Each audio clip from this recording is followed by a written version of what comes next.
The Hamas drones that resemble the Ababil will likely have a warhead on the front and some sort of guidance system. They have two sets of wings, one toward the rear and a smaller set in the front, looking similar to a flying fish with fins. They are slightly longer than an average person. Apparently, the design is relatively easy to manufacture because the Houthis have become experts at using drones to terrorize Saudi Arabia. Some of these drones also have increasingly longer ranges. Concern in January pointed to a new drone based in Yemen among the Houthis, which had a 2,000 kilometers range that could reach Eilat. Iran has long boasted that it has drones with ranges of thousands of kilometers, and Iran has said it has increased the armaments it can put on the drones. That means Iran has a drone army that combines the kind of smart munition elements that cruise missiles have. The drones can be operationalized in swarms. Iran has also tried to copy the US Predator and Sentinel, as well as other drones, adding munitions to them as has the US Reaper. However, Iran has had mixed success in this. It also has mixed success supplying the Houthis, Hamas, Hezbollah, or Iraq-based militias with a way to fly the drones with a live video feed or have them return to base. This means that Iran's drones are still quite antiquated, and that its allies like Hamas possess drones that have outdated aspects. Hamas drones are a threat because they can maneuver and fly low, but they still may be a blend between aspects of the V-1, old Israeli drones from the 1980s, and cruise missiles.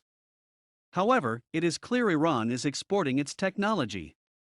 Many of drones can carry warheads and also move slowly and may maneuver. Most of the Iranian-style drones, which are called loitering munitions or kamikaze drones, are the kind that can be programmed to fly to a certain destination and then sent on their way. They are launched from a rail and can be transported on a truck or even a boat and launched that way.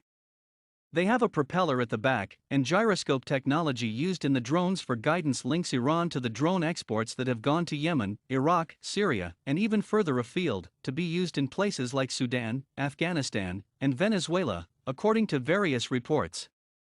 Iran used drones to attack the Abqaiq oil processing facilities in September 2019 that appeared to be a warning to Israel. Iran also used a drone flown from the T-4 base in Syria to attack Israel in 2018. It flew into Israeli airspace and was shot down by a helicopter. Iran also advised Hezbollah to send what Israel called a killer drone team to an area near the Golan in 2019. Israel struck that team. There have been numerous drone incidents on the Lebanese border, and also several on the Syrian border. In addition, Israel's enemies have tried to shoot down Israeli drones. In March, Israel's IDF said during routine IDF UAV activity over Lebanon, anti-aircraft missiles were fired toward the UAV. The aircraft was not hit and continued its mission as planned.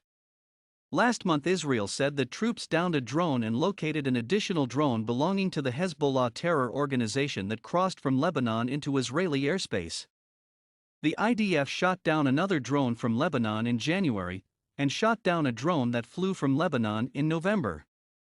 Additionally, there were drone infiltrations in July and August.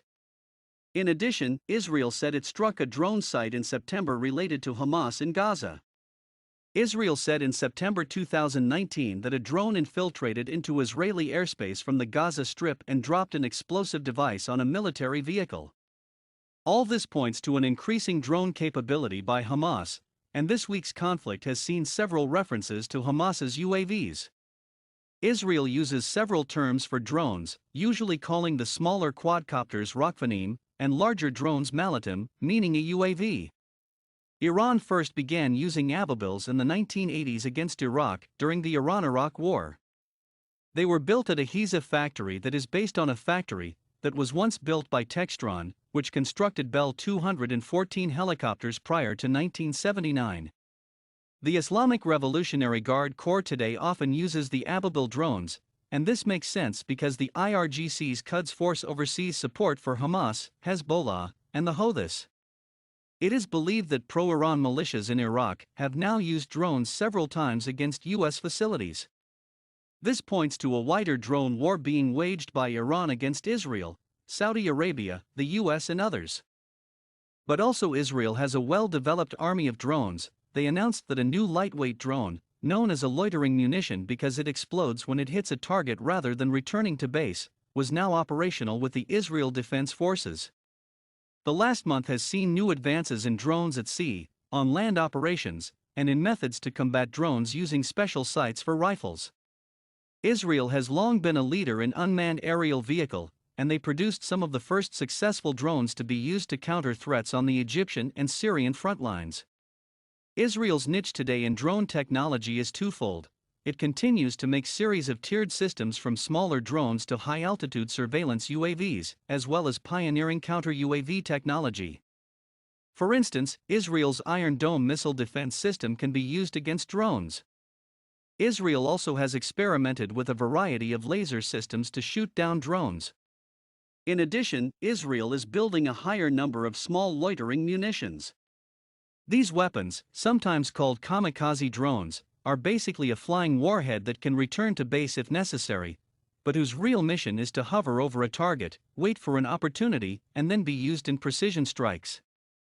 Unlike a cruise missile or smart bomb or anti-tank guided missile, these weapons can hover and wait for an enemy to appear in range. The Hero 30 drone is one example. It provides more precision with less collateral damage.